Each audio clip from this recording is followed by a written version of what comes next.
11 है हमारा, निम्नलिखित में से किन गैर भारतीयों ने अखिल भारतीय कांग्रेस अधिवेशनों की अध्यक्षता की है।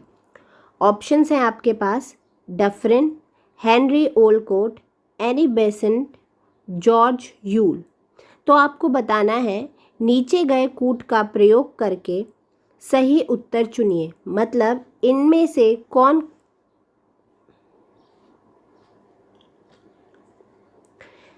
चलिए दोस्तों, प्रश्न 11 देखते हैं।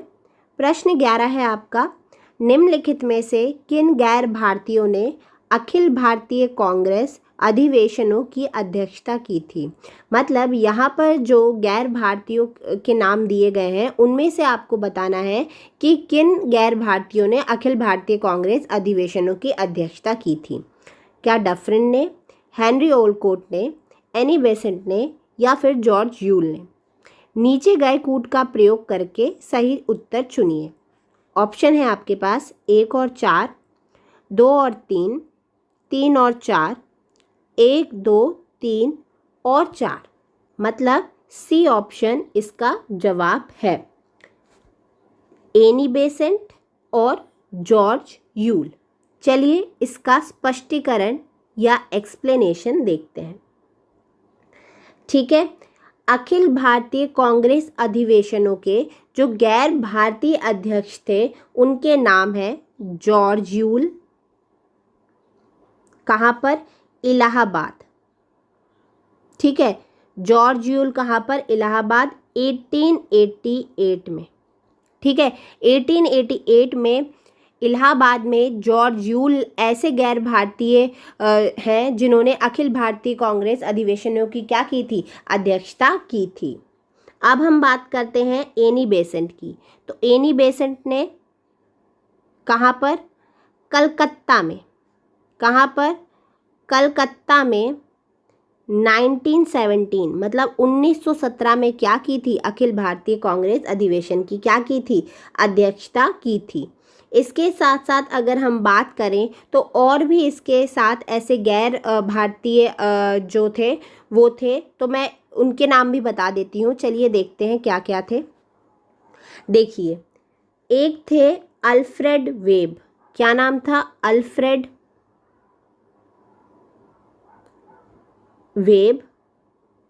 इन्होंने कहाँ पर की थी? मद्रास में।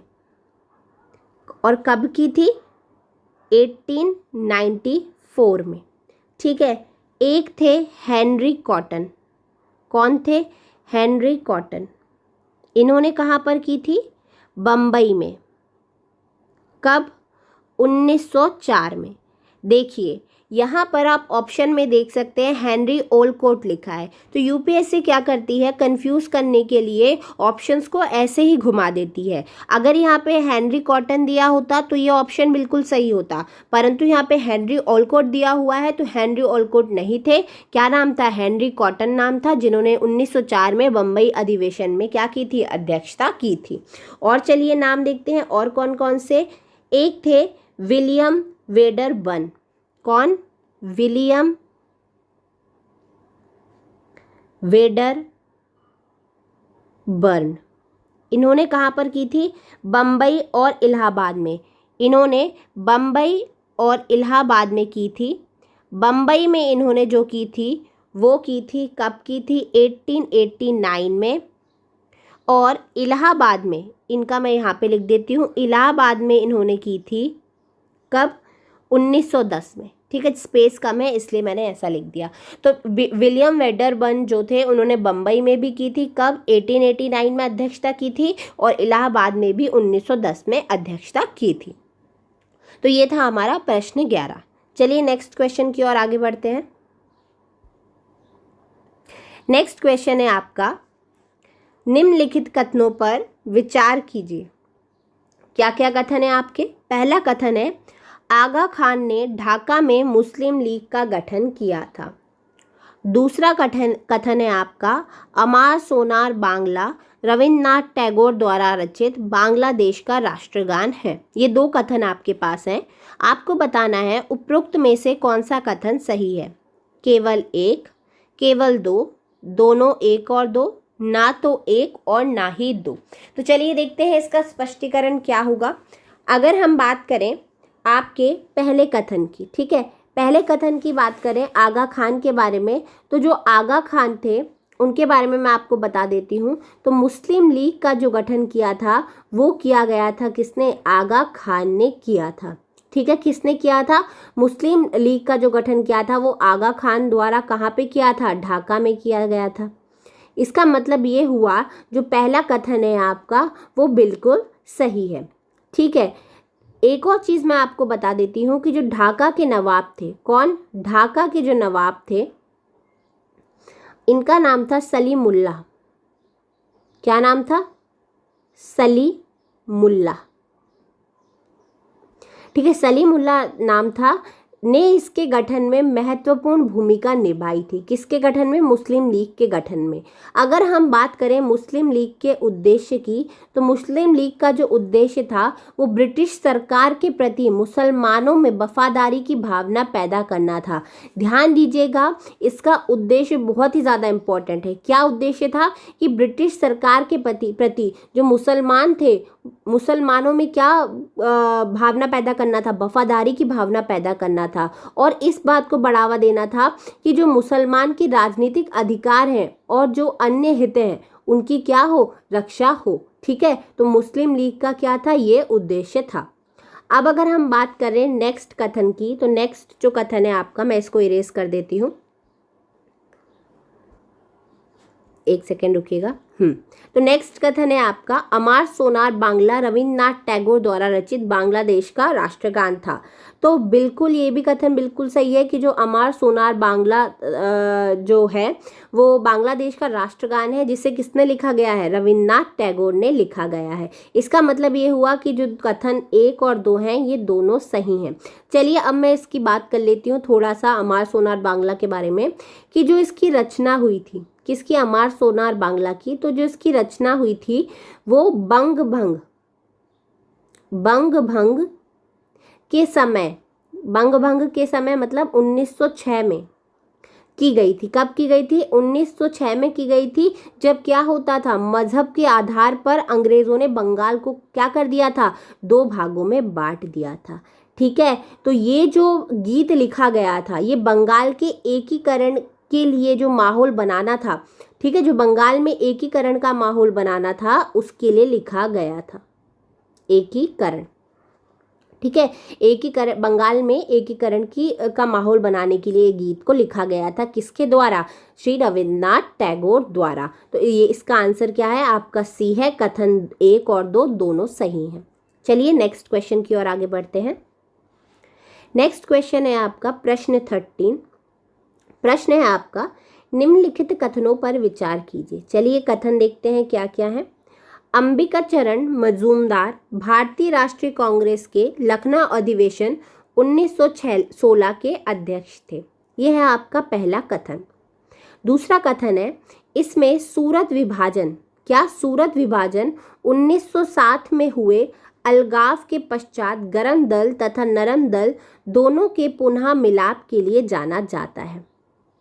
ठीक है, तो ये है आपके 2 कथन। आपको बताना है उपरोक्त में से कौन सा कथन सही है। केवल 1, केवल 2, केवल दोनों 1 और 2, ना तो 1 और ना ही 2। चलिए तो मैं इसका जवाब बता देती हूँ। इसका जो जवाब है वो है दोनों 1 और 2, मतलब ऑप्शन सी। चलिए इसका एक्सप्लेनेशन देख लेते हैं। अगर हम कथन 1 की बात करें, अगर हम कथन 1 की बात करें तो जो अंबिका चरण मजूमदार थे वो भारतीय राष्ट्रीय कांग्रेस के, ठीक है, भारतीय राष्ट्रीय कांग्रेस के लखनऊ सत्र 1916 के अध्यक्ष थे। ठीक है, 1916 के अध्यक्ष थे। तो मतलब कथन जो प्रथम है, मतलब कथन जो पहला है वो क्या है? बिल्कुल सही है। अब अगर हम बात करें इसकी, तो इस अधिवेशन में क्या था? इस अधिवेशन में गरम दल, ठीक है, गरम दल और नरम दल जिनके आपस में क्या थे? मतभेद होते थे। ठीक है, आपको पता होगा कि जो गरम दल और नरम दल थे वे अलग अलग हो गए थे, और क्या था कि उन लोगों के क्या आपसी मतभेद थे। ठीक है, उनके कारण क्या, जो कांग्रेस का सूरत अधिवेशन था, कौन सा सूरत अधिवेशन 1907, सूरत अधिवेशन 1907 में दो भागों में विभाजन हो गया था। किसका? गरम दल और नरम दल का। ठीक है, उन्हें फिर एक साथ लाया गया था। क्या किया था? उन्हें फिर से एक साथ लाया गया था। तो ये चीज ध्यान रखिएगा, उन्हें फिर से एक साथ लाया गया था। अब लखनऊ अधिवेशन में क्या हुआ था, मैं थोड़ा सा इरेज कर देती हूँ।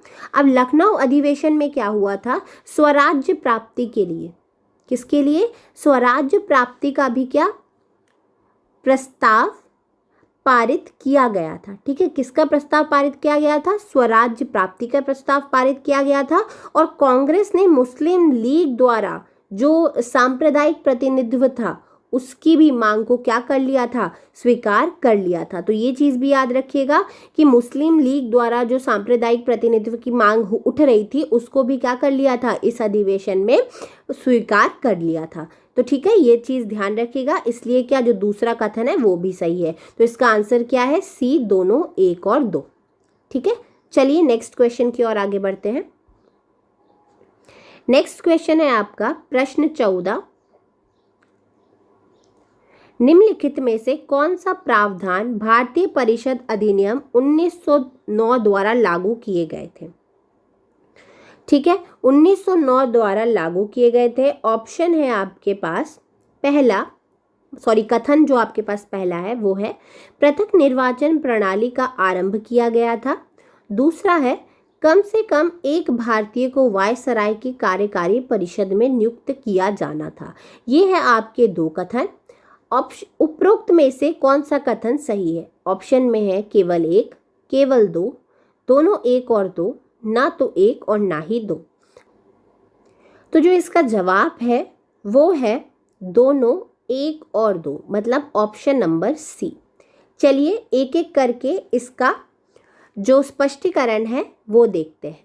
ठीक है, चलिए अगर हम बात करें पहले कथन की, पहला कथन आपका क्या है? पृथक निर्वाचन प्रणाली का आरंभ किया गया था। चलिए देखते हैं। भारतीय परिषद जो अधिनियम था, भारतीय परिषद अधिनियम 1909, उसको क्या कहा जाता है? मार्ले मिंटो भी सुधार कहा जाता है। क्या कहा जाता है उसको? मार्ले मिंटो सुधार भी कहा जाता है। यहाँ पर मैं आपको एक चीज बता देना चाहती हूँ, ये पॉइंट बहुत ही ज्यादा इंपॉर्टेंट है कि जो भारतीय परिषद अधिनियम 1909 है उसे मार्ले मिंटो सुधार भी कहा जाता है। अगर हम बात करें इस अधिनियम की तो इसके अंतर्गत क्या हुआ था? पहली बार केंद्र परिषद के चुनाव के लिए मुसलमानों के लिए पृथक निर्वाचन मंडल का क्या किया गया था? पृथक निर्वाचन मंडल बनाए गए थे। तो ये बहुत ही महत्वपूर्ण सवाल है आपका। ये सवाल पूछा भी जाता है कि 1909 के जो मार्ले मिंटो सुधार था उसमें क्या था, उसके अंतर्गत क्या था? पहली बार केंद्रीय परिषद के चुनाव के लिए, किसके लिए? केंद्रीय परिषद के चुनाव के लिए मुसलमानों के लिए पृथक निर्वाचन या कहो पृथक निर्वाचन मंडल क्या बनाए गए थे। ठीक है, तो ये बहुत इंपॉर्टेंट है। पृथक निर्वाचक मंडल क्या बनाए गए थे, इसलिए प्रथम जो है आपका वो क्या है? बिल्कुल सही है प्रथम कथन। चलिए दूसरे कथन की हम बात कर लेते हैं। दूसरा कथन है कि कम से कम एक भारतीय को वायसराय की कार्यकारी परिषद में नियुक्त किया जाना था। चलिए देखते हैं इसका। देखिए अब जो ये अधिनियम था इसके अनुसार क्या हुआ था? जो केंद्रीय और प्रांतीय विधान परिषद थी, क्या? केंद्रीय और प्रांतीय विधान परिषद थी। प्रांतीय विधान परिषदों में निर्वाचित सदस्यों की संख्या में वृद्धि कर दी गई थी। क्या कर दी गई थी? वृद्धि कर दी गई थी। और तथा कम से कम, मतलब कम से कम एक जो भारतीय था उसको वायसराय की कार्यकारी परिषद में नियुक्त किया जाना था। ठीक है, ये किया जाना था। ठीक है, इस अधिनियम में। अब अगर हम बात करें किसकी, तो सत्येंद्र सिन्हा। ठीक है, कौन? सत्येंद्र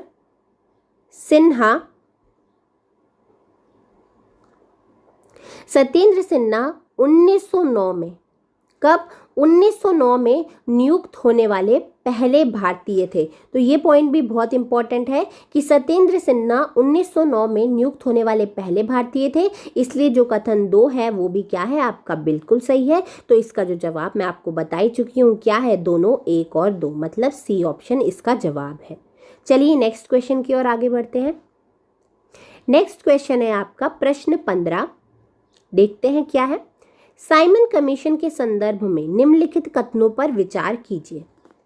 पहला कथन है आपका, इसने प्रांतों में द्वैत शासन प्रणाली को समाप्त कर उत्तरदायी शासन की स्थापना करने की सिफारिश की थी। दूसरा कथन है आपका, भारत में सभी राजनीतिक दलों ने इसका बहिष्कार किया था। ठीक है। तीसरा कथन जो है आपका वो है, महात्मा गांधी ने साइमन कमीशन के विरोध में केसर ए हिंद की उपाधि त्याग दी थी। अब आपको बताना है उपरोक्त में से कौन सा कथन सही है। केवल एक और 2, यहाँ पे आएगा आपका 1 और 2, केवल 2 और 3, या फिर 1, 2 और 3। ठीक है, ये हैं आपके ऑप्शन। चलिए एक एक कथन को देखते हैं, डिस्कस करते हैं, एक्सप्लेनेशन क्या क्या है इसका। तो चलिए एक्सप्लेनेशन देखते हैं, मतलब केवल एक ही इसमें सही है। चलिए देखते हैं। अगर हम बात करें कथन 1 की, तो चलिए कथन 1 क्या था, देखिए नवंबर 1927 में, कब? नवंबर 1927 में जो ब्रिटेन की कंजर्वेटिव सरकार के प्रधानमंत्री थे, ब्रिटेन की कंजर्वेटिव सरकार के जो प्रधानमंत्री थे, कौन? स्टैनली। देखिए ये सवाल भी पूछ लिया जाता है। स्टैनली बाल्डविन, क्या नाम था उनका? Stanley Baldwin.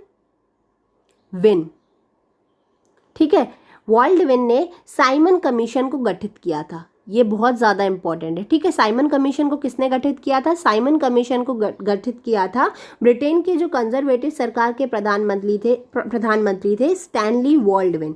ठीक है, इन्होंने साइमन कमीशन को गठित किया था। और जो सर जॉन साइमन था, कौन? सर जॉन साइमन था, उनकी अध्यक्षता में ये जो कमीशन था, कौन सा कमीशन? Simon commission. इसमें कितने सदस्य थे? 7 सदस्य थे, जो सभी कौन थे? ब्रिटेन की संसद के मनोनीत सदस्य थे। ध्यान रखिएगा, जो 7 के 7 सदस्य थे वो कौन थे? ब्रिटेन की संसद के मनोनीत सदस्य थे। तो इस कमीशन को भारत सरकार अधिनियम, ठीक है, भारत सरकार अधिनियम 1919 में क्या अंतर्गत स्थापित भारतीय संविधान के जो कामकाज थे उस पर क्या देना था? रिपोर्ट देने का कार्य दिया गया था, या इसको सौंपा गया था। तो इसका मतलब ये हुआ, जो प्रथम जो आपका कथन है वो क्या है? बिल्कुल सही है। ओके, तो चलिए अगर हम बात करें नेक्स्ट, चलिए नेक्स्ट देखते हैं क्या है, कि इसको मैं इरेज कर देती हूँ। चलिए नेक्स्ट देखते हैं, मद्रास की जस्टिस पार्टी, कौन सी? मद्रास की जो जस्टिस पार्टी थी और पंजाब की यूनिस्ट पार्टी, कौन? मद्रास की जस्टिस पार्टी और पंजाब की यूनियनिस्ट पार्टी तथा मुस्लिम लीग की शफी गुट को छोड़कर, देखिए मुस्लिम लीग पूरी नहीं होगी, एक उसका शफी गुट था, उसको छोड़कर भारत के अधिकांश राजनीतिक दलों ने कमीशन का बहिष्कार किया था। ठीक है, अधिकांश, ध्यान दीजिएगा यहाँ पे लिखा हुआ है सभी राजनीतिक दलों ने, तो सभी राजनीतिक दलों ने नहीं किया था बहिष्कार, अधिकांश राजनीतिक दलों ने किया था, जैसे कि यहाँ पे शफी जो गुट है उसको छोड़कर। ठीक है, तो इसलिए ये जो प्रश्न है, ये वाला कथन जो है वो क्या है? गलत है। यूपीएससी ऐसे ही क्वेश्चन को घुमाती है। ठीक है, यहाँ पे सभी है लिख दिया, तो ये क्या कथन हो जाएगा? गलत हो जाएगा। पर कभी कभी हम लोग इतने जल्दबाजी में होते हैं कि देख ही नहीं पाते कि क्या दिया हुआ है, तो हम इसको क्या कर देते हैं, कभी कभी सही कर देते हैं। परंतु ये कथन यहाँ पे क्यों गलत है? क्योंकि यहाँ पे सभी दिया हुआ है। तो यहाँ पे क्या दिया हुआ है? यहाँ पे दिया हुआ है साइमन कमीशन। ठीक है, तो इसलिए ये वाला जो कथन है वो क्यों गलत है? क्योंकि जो महात्मा गांधी थे उन्होंने साइमन कमीशन के विरोध में केसरे हिंद की उपाधि नहीं त्यागी थी, उन्होंने जलियांवाला बाग नरसंहार के विरोध में त्यागी थी। ठीक है, तो देखिए यहाँ पे क्वेश्चन घुमा दिया ना कि साइमन कमीशन के विरोध में त्यागी थी, जबकि उन्होंने जो त्यागी थी महात्मा गांधी ने, वो त्यागी थी जो जलियांवाला नरसंहार हुआ था उसके विरोध में केसर ए हिंद की उपाधि त्यागी थी। इसलिए क्या है, जो आपका थर्ड वाला जो है आपका कथन वो क्या है, बिल्कुल गलत है। तो मतलब सेकंड भी गलत है, थर्ड भी गलत है, केवल फर्स्ट सही है। अगर हम बात करें एक और चीज़ की कि प्रश्न जो आपका कथन फर्स्ट है, इसके बारे में अगर मैं बात करूं तो इसने प्रांतों में क्या था, 1919 में जो भारत सरकार अधिनियम था उसके तहत जो लागू की गई थी द्वैध शासन प्रणाली, उसको क्या कर दिया था, समाप्त कर दिया था। समाप्त कर जो उत्तरदायी शासन था उसकी स्थापना करने की क्या की थी, सिफारिश की थी। इसलिए क्या है, जो आपका केवल जो ऑप्शन ए है वो आपका क्या है, सही है। ठीक है, जो हमारा प्रश्न है वो है, निम्नलिखित कथनों पर विचार कीजिए। चारा डकैती कांड को ढाका अनुशीलन समिति द्वारा पुलिन दास के नेतृत्व में अंजाम दिया गया, यह आपका पहला कथन। और दूसरा कथन है वो है, प्रफुल्ल चाकी और खुदीराम बोस ने वायसराय हार्डिंग पर बम फेंका था। आपको बताना है उपरोक्त में से कौन सा कथन सही है। केवल एक, केवल दो, दोनों, एक और दो, ना तो एक और ना ही दो। तो जो इसका जवाब है वो है ऑप्शन नंबर ए, मतलब केवल एक। मतलब जो केवल एक है वो बिल्कुल सही ऑप्शन है, कथन नंबर एक, कि जो चारा डकैती कांड है उसको ढाका अनुशीलन समिति द्वारा पुलिन दास के नेतृत्व में अंजाम दिया गया था। चलिए अब इसका एक्सप्लेनेशन देख लेते हैं। देखिए, जो पुलिन बिहारी दास थे, कौन, जो पुलिन बिहारी दास थे, उन्होंने भारत की स्वतंत्रता के लिए क्या, ढाका अनुशीलन समिति की स्थापना की थी। जो ढाका अनुशीलन समिति थी वो एक तरीके का क्या था, क्रांतिकारी संगठन था। तो अगर आपसे पूछ लिया जाता है कि जो ढाका अनुशीलन समिति है वो क्या था, तो एक तरीके का क्रांतिकारी संगठन था जिसकी जो स्थापना की थी वो की थी पुलिन बिहारी दास ने।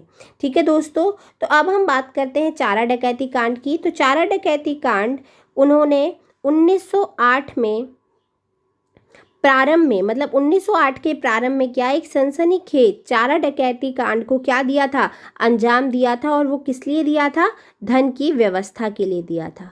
ठीक है, किस लिए दिया था, धन की व्यवस्था के लिए। इसका मतलब जो पहला कथन है आपका वो क्या है, बिल्कुल सही है। चलिए दूसरा कथन देखते हैं। दूसरा कथन है, प्रफुल्ल चाकी और खुदीराम बोस ने वायसराय हार्डिंग पर बम फेंका था। तो देखिए यहाँ पर गलती क्या है, यहाँ पर गलती ये है कि रास बिहारी बोस और सचिन सान्याल ने, किसने, रास बिहारी बोस, कौन कौन, रास बिहारी बोस और सचिन सान्याल ने क्या, सचिन सान्याल ने वायसराय हार्डिंग पर क्या फेंका था, बम फेंका था।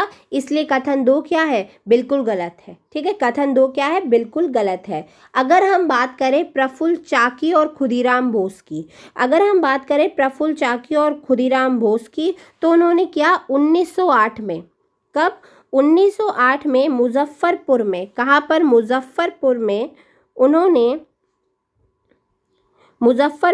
उन्होंने न्यायाधीश किंग्सफोर्ड को ले जाने वाली बग्गी पर क्या, बम फेंका था। ठीक है, तो यहाँ पर आपके दो सवाल पूरे हो गए। क्या किया कि जो खुदीराम बोस और प्रफुल्ल चाकी थे उन्होंने न्यायाधीश किंग्सफोर्ड को ले जाने वाली जो बग्गी थी उस पर बम फेंका था। वहीं जो रास बिहारी बोस और सचिन सान्याल थे उन्होंने वायसराय हार्डिंग पर क्या, बम फेंका था। नेक्स्ट प्रश्न है आपका, भारत में संविधान के कामकाज की समीक्षा करने हेतु ब्रिटिश सरकार ने निम्नलिखित समितियों में से किसे नियुक्त किया था। पहला ऑप्शन है आपका मेडीमैन कमेटी, सैडलर आयोग, लॉयल कमेटी या फिर हंटर आयोग। तो जो इसका जवाब है वो है मेडीमैन कमेटी, मतलब ए ऑप्शन इसका सही है। चलिए इसका एक्सप्लेनेशन देख लेते हैं। देखिए जो भारतीय परिषद अधिनियम था, कौन सा? भारतीय परिषद अधिनियम 1919। भारतीय परिषद अधिनियम 1919 के तहत 1921 में, कब? 1921 में स्थापित संविधान और द्वैत शासन प्रणाली की कामकाज की समीक्षा के लिए ब्रिटिश सरकार द्वारा 1924 की शुरुआत में किसने? अलेक्जेंडर मैडीमैन। किसने? अलेक्जेंडर मडीमैन ने क्या किया था? उसकी अध्यक्षता में मडीमैन कमेटी की क्या की थी? मडीमैन कमेटी का क्या किया था? गठन किया था। अगर हम बात करें मडीमैन कमेटी का, तो क्या समिति में क्या था? ब्रिटिशों के अतिरिक्त 4 भारतीय सदस्य भी शामिल थे। कितने? 4 भारतीय सदस्य भी शामिल थे। जो भारतीय सदस्य थे उनमें सर शिवास्वामी अय्यर, इसे मैं इरेज कर देती हूँ, उसमें जो थे वो थे, एक सेकेंड रुकिएगा, उसमें जो थे वो थे 4 भारतीय, sir Shiva Swami Iyer, doctor R.P. Paranjpe, sir Tej बहादुर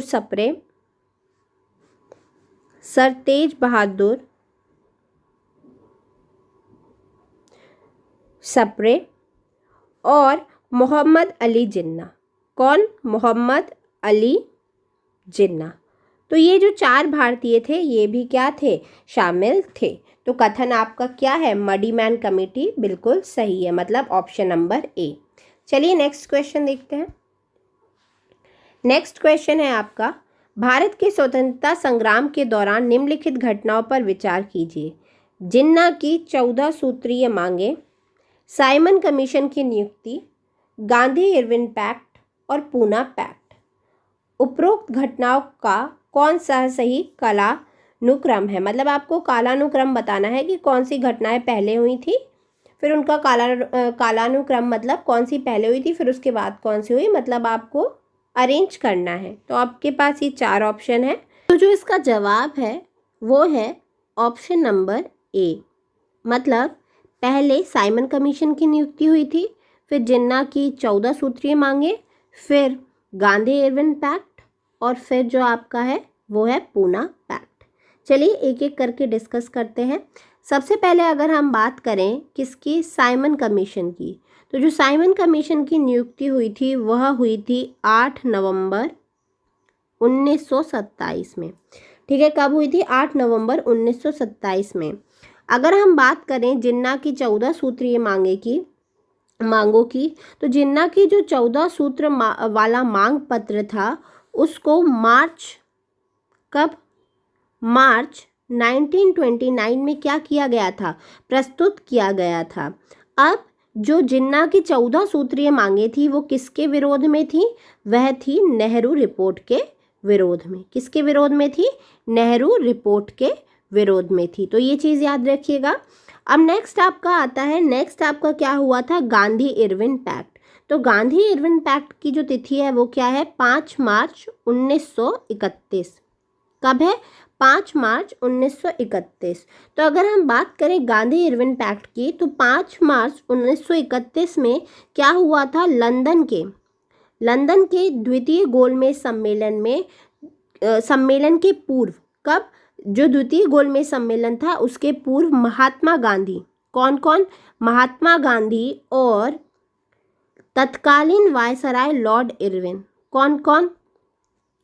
इरविन और महात्मा गांधी के बीच एक राजनीतिक समझौता हुआ था जिसे क्या बोलते हैं? गांधी इरविन पैक्ट बोलते हैं। अब नेक्स्ट देख लेते हैं। नेक्स्ट आपका है पूना पैक्ट। तो पूना पैक्ट की तिथि क्या है? 14 सितंबर 1932। मतलब जो पूना पैक्ट हुआ था वो कब? 24 सितंबर 1932 को हुआ था। तो अगर हम पूना पैक्ट की बात करें, जिसे पूना समझौता भी कहा जाता है, तो इसमें क्या, जो भीमराव अंबेडकर थे और महात्मा गांधी थे उनके बीच क्या हुआ था? पुणे की यरवदा जेल में। कहाँ पर? पुणे की यरवदा जेल में 24 सितंबर 1932 को ये जो समझौता था ये हुआ था। नेक्स्ट क्वेश्चन है आपका, निम्नलिखित नेताओं में से किसने क्रिप्स प्रस्ताव को दिवालिया बैंक के नाम उत्तर तिथि चेक कहा था? आपके पास जो ऑप्शन है वो है ए सुभाष चंद्र बोस, बी डॉक्टर राजेंद्र प्रसाद, सी महात्मा गांधी और डी जवाहरलाल नेहरू। तो इसका जवाब है वो है महात्मा गांधी। जी हाँ, महात्मा गांधी ने क्या क्रिप्स प्रस्ताव को दिवालिया बैंक के नाम उत्तर तिथि चेक कहा था। अब देखते हैं इसका एक्सप्लेनेशन देख लेते हैं।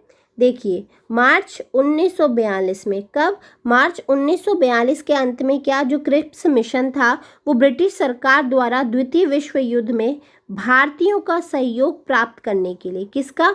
भारतीयों का सहयोग प्राप्त करने के लिए किया गया था, जो कि क्या एक तरीके का एक असफल प्रयास था। ठीक है, असफल प्रयास था।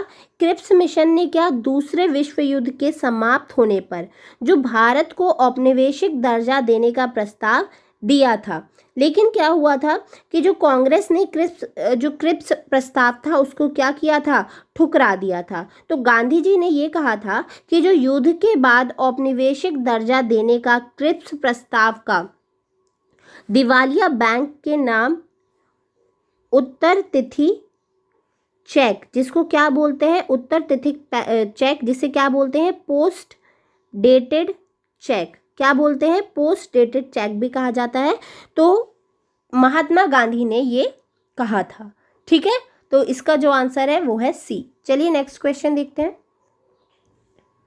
नेक्स्ट क्वेश्चन है आपका, निम्नलिखित में से किसने गांधी को दक्षिण अफ्रीका में टॉलस्टॉय आश्रम स्थापित करने के लिए भूमि दान में दी थी?